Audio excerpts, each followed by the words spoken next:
"You have always been so selfish, Natalie. What about family loyalty?" my father shouted across the holiday table, his face reddening as he gripped his wine glass so tightly I feared it might shatter. "I cannot believe you would refuse to help your own sister," my mother added, shaking her head with that familiar look of disappointment I had seen countless times throughout my life. I sat there, stunned into silence, as my carefully wrapped birthday gift, the one they had barely acknowledged minutes earlier, was snatched up by my father and tossed unceremoniously into the kitchen trash can. My name is Natalie Ruiz, and at 38 years old, I had spent my entire adult life being the responsible one. I put myself through college, diligently paid off every cent of my student loans 5 years ahead of schedule, and saved enough to purchase my modest home in Pittsburgh without a single dollar of family assistance. All while my younger sister Vanessa drifted between business ventures that inevitably collapsed due to her poor planning and financial management. The request from my parents had been breathtaking in its audacity. Sell my home, the one thing I had worked tirelessly to achieve, to bail out Vanessa's failed boutique, her third failed business in 5 years. When I gently but firmly declined, explaining that I couldn't sacrifice my financial security, I became the villain of the family narrative once again. Somehow, standing up for myself made me ungrateful in their eyes. The irony of the situation wasn't lost on me. The mortgage papers for my parents' house bore my signature as guarantor, a fact they conveniently overlooked whenever they criticized my life choices. When their credit couldn't qualify for their dream home 7 years ago, I had stepped in without hesitation.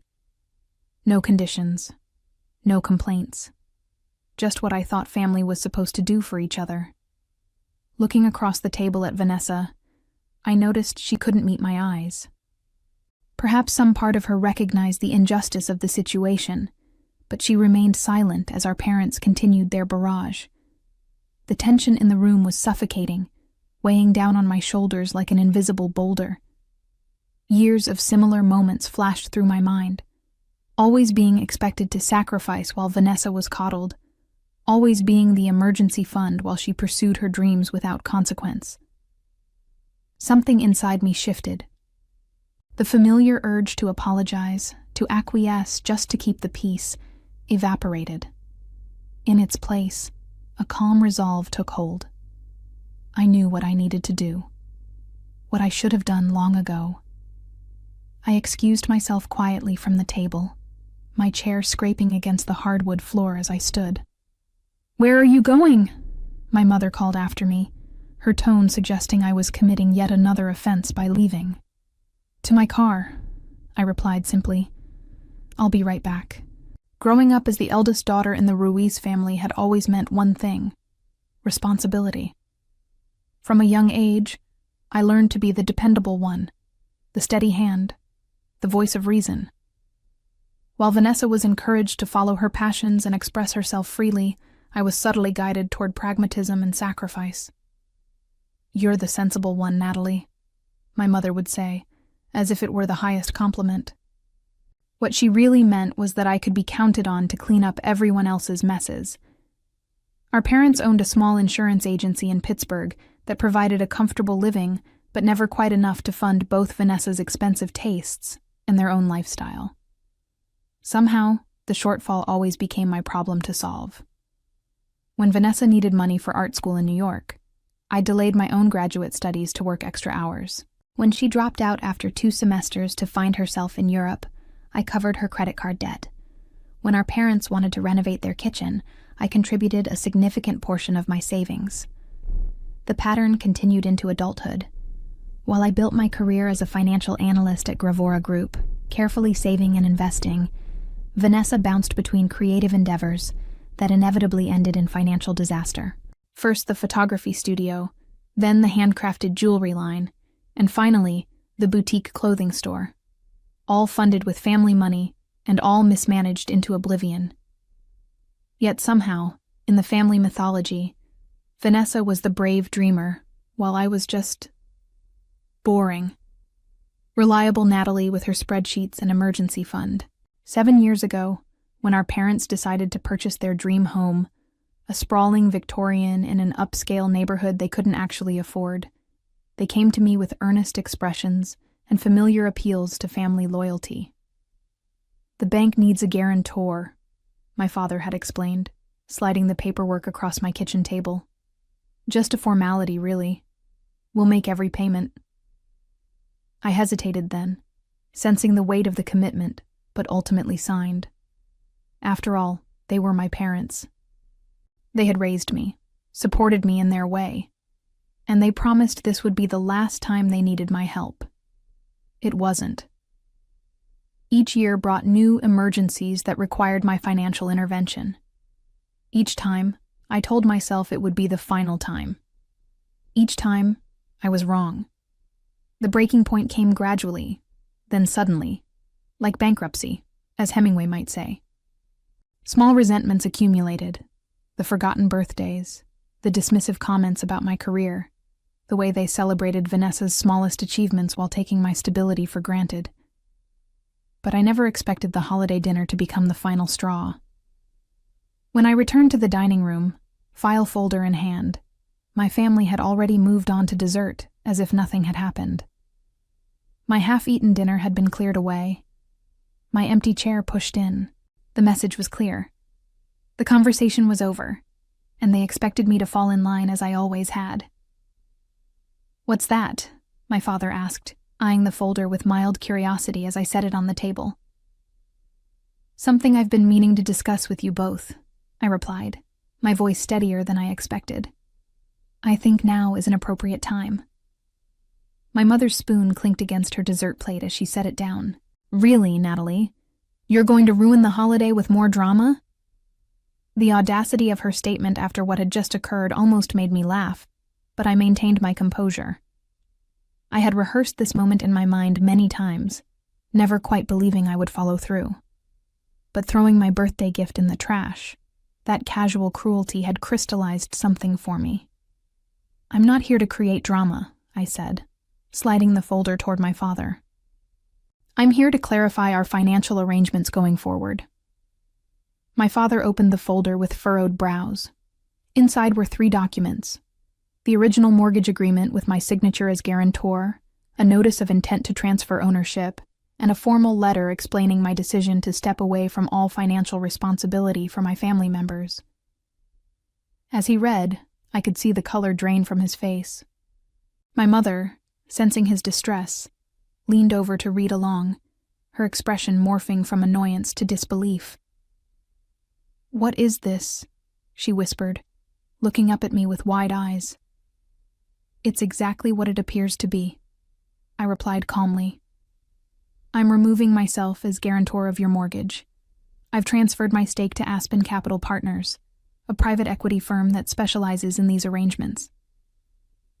Vanessa, who had been scrolling through her phone, finally tuned in to the tension. "What's happening?" My father's hands trembled slightly as he set down the papers. "Your sister is abandoning us," he said, his voice a mixture of anger and fear. "After everything we've done for her." I felt a twinge of guilt, the programmed response of a lifetime, but pushed past it. "I'm not abandoning anyone. I'm simply establishing boundaries that should have been in place long ago." I explained that Aspen Capital would be contacting them within the week to discuss payment options. They could refinance, sell the house, or work out an arrangement with the firm. What they couldn't do was count on me to bail them out anymore. "You can't do this," my mother said, her voice rising. "We're your parents." "I can, and I am," I replied. "Being family doesn't mean I have to set myself on fire to keep everyone else warm. I deserve the same respect and consideration I've always given all of you." Vanessa stared at me, finally meeting my eyes across the table. For once, she looked genuinely shocked. Perhaps at the situation, perhaps at seeing me stand up for myself at last. The days following the holiday dinner unfolded in a blur of accusations and desperate attempts to make me reconsider. My phone buzzed constantly with messages and voicemails, each more frantic than the last. "You've always been jealous of your sister," my mother claimed in one particularly hurtful message. This is just your way of punishing us all for loving her, too. My father took a different approach, alternating between rage and manipulation. After everything we sacrificed for you, he said during an unannounced visit to my office, his voice carrying across the open floor plan. This is how you repay us? I ushered him into a conference room, keenly aware of my colleagues' curious glances. Dad, what sacrifices exactly? I put myself through college. I built my career without connections or help. I've been financially independent since I was 22. We gave you life, he exclaimed, as if that entitled them to ownership of mine. We raised you. Yes, you did, I acknowledged, and I'm grateful for that.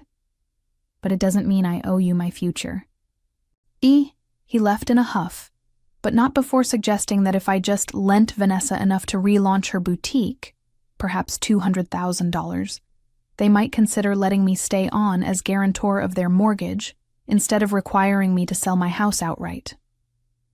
The audacity was breathtaking. They weren't even trying to negotiate. They were still making demands. Meanwhile, Vanessa employed a more subtle tactic, the false olive branch. I never asked them to pressure you like this, she said over coffee at a neutral location. Her eyes were wide with practiced sincerity. I just mentioned I was having financial difficulties, and they took it upon themselves to approach you. I stirred my latte slowly. And yet you sat silently while they berated me and threw my gift in the trash. She had the grace to look embarrassed.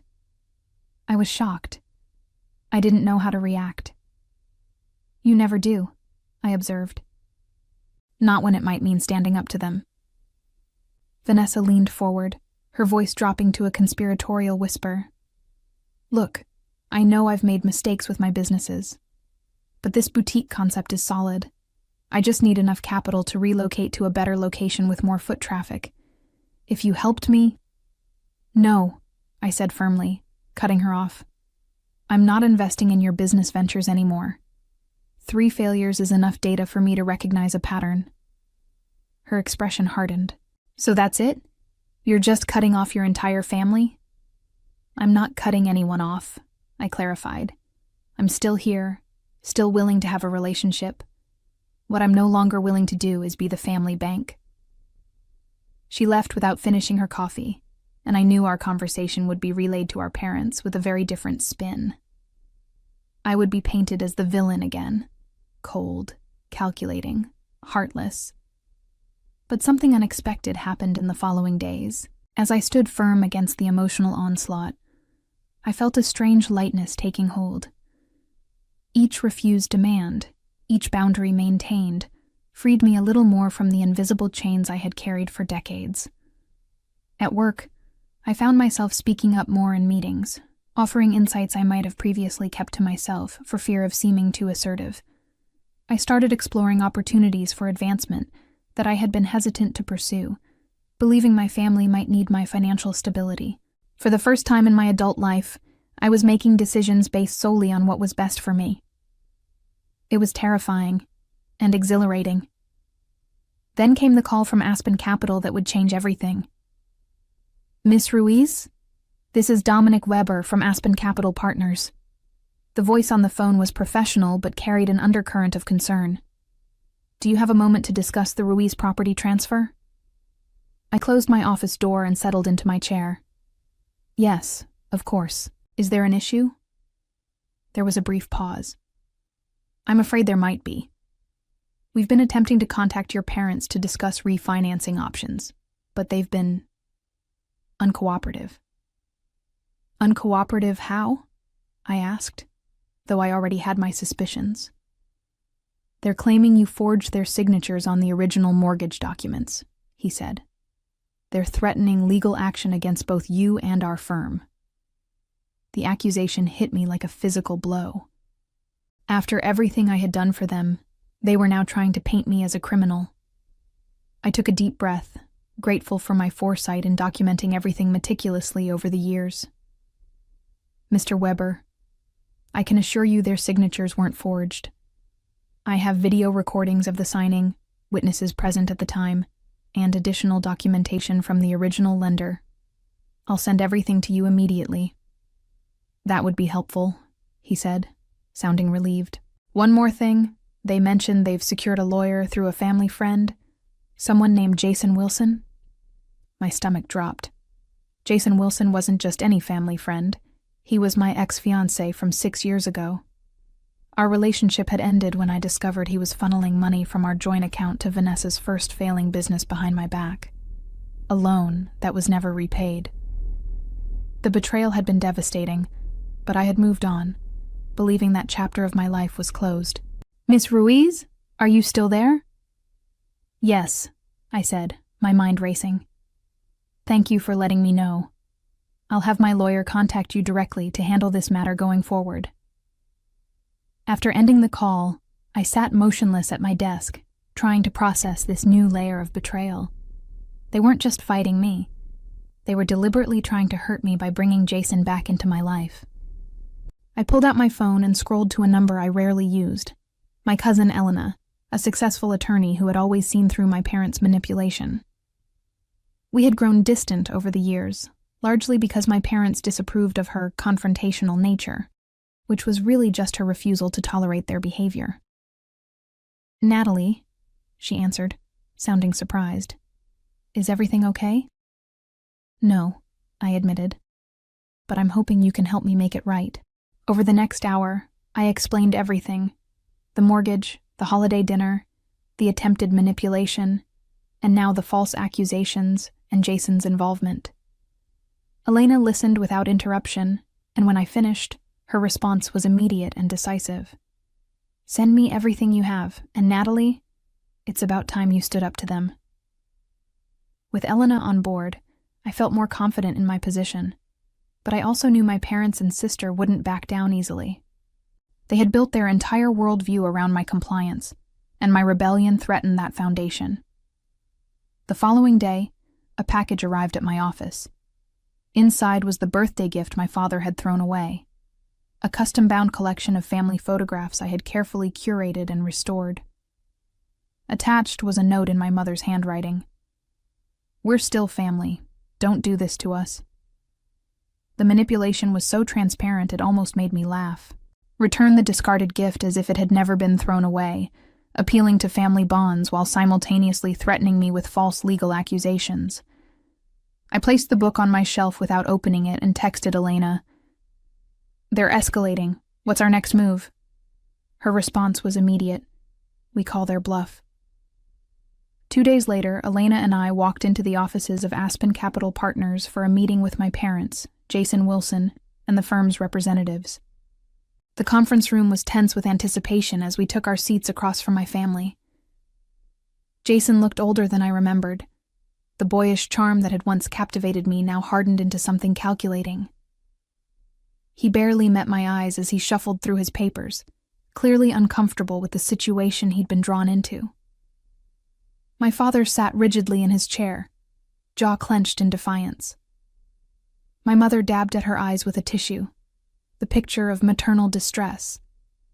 Vanessa had chosen not to attend, sending a text that morning claiming she didn't want to be in the middle, as if she hadn't been a central figure in this drama from the beginning. Dominic Weber opened the meeting.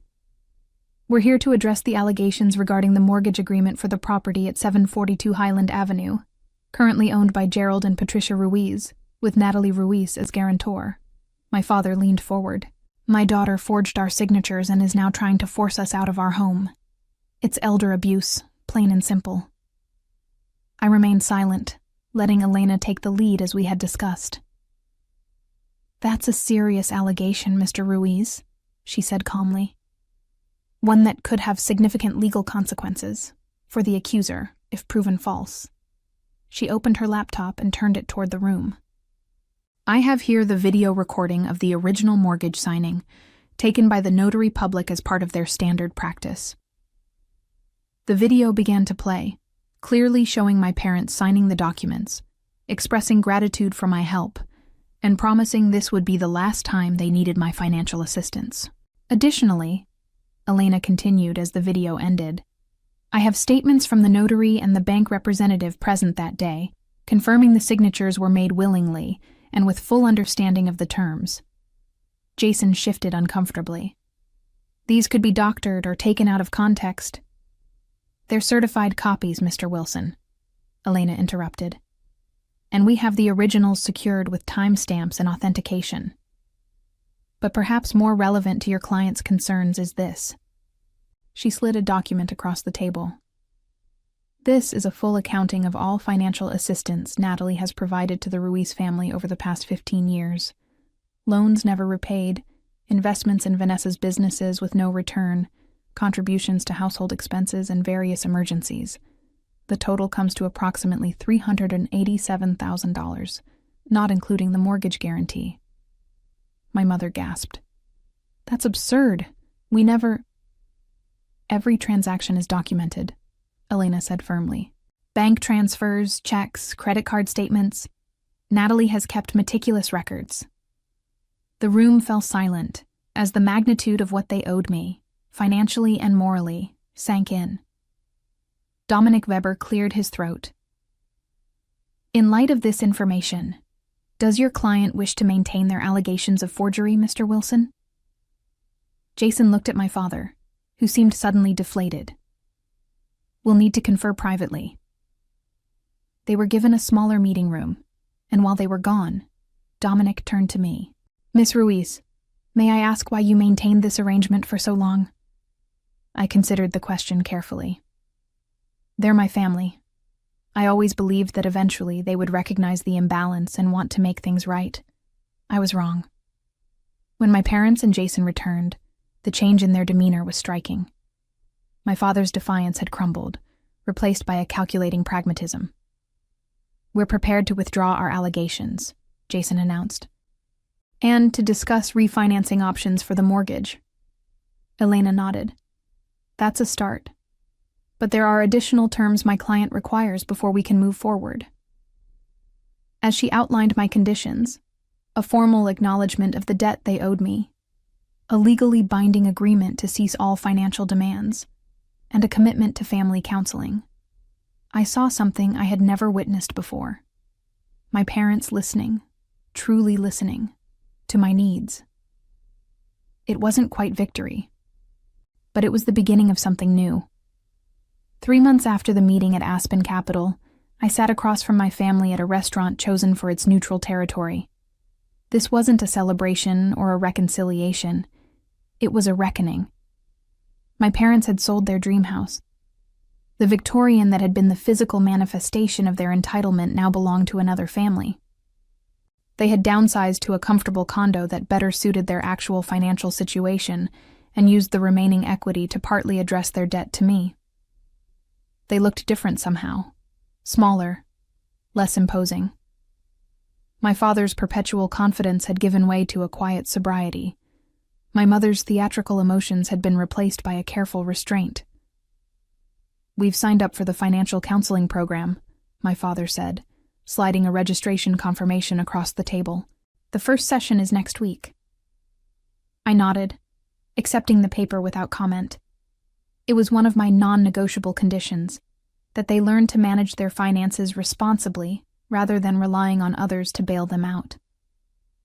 And we've been talking to Vanessa about her spending habits, my mother added. She's agreed to meet with the counselor too. Vanessa, who had been uncharacteristically quiet, looked up from her menu. I've taken a job at Gravenhurst Freight, she said. In their marketing department. It's entry-level, but it's steady. The surprise must have shown on my face because she quickly added, I know it's not as exciting as running my own boutique, but after looking at the numbers, really looking at them, I realized I was never as close to success as I thought. It was perhaps the most honest thing my sister had ever said to me. Not an apology, not quite, but an acknowledgement of reality that had been sorely lacking in our family dynamic. That sounds like a good opportunity, I said, meaning it. Their marketing team has a strong reputation. A tentative smile crossed her face, not the dazzling, manipulative charm she usually employed, but something more genuine.